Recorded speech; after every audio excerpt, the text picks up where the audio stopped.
Olá, meus amores, tudo bem por aí? Tia Patrícia estava morrendo de saudade, gente. E hoje eu vim aqui para trazer uma música muito legal. E essa música foi a Tia Patrícia quem inventou.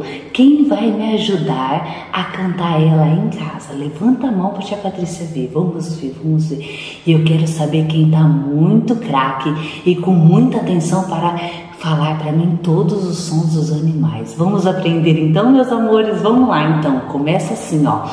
Hoje vamos aprender o som dos animais. Como o cachorro faz. Como o cachorro faz? Como o cachorro faz? Au, au. Como o cachorro faz. Como o cachorro faz. Aprender? Hoje vamos aprender o som dos animais.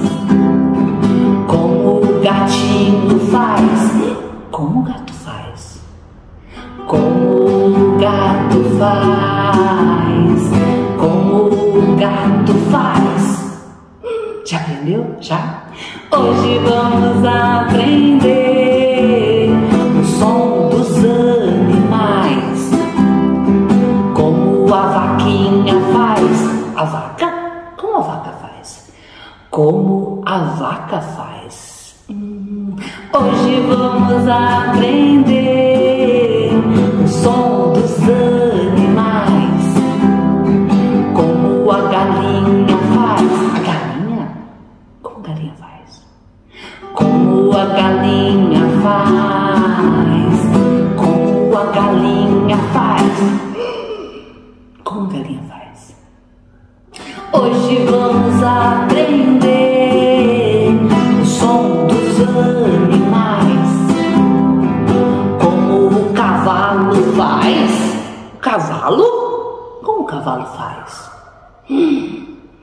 Como o cavalo faz? Como o cavalo faz? Hoje vamos aprender o som dos animais. Como o pato faz. O pato? Como o pato faz.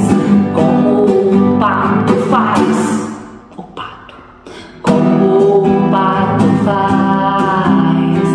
Hoje nós aprendemos o som dos animais. Como todo mundo faz.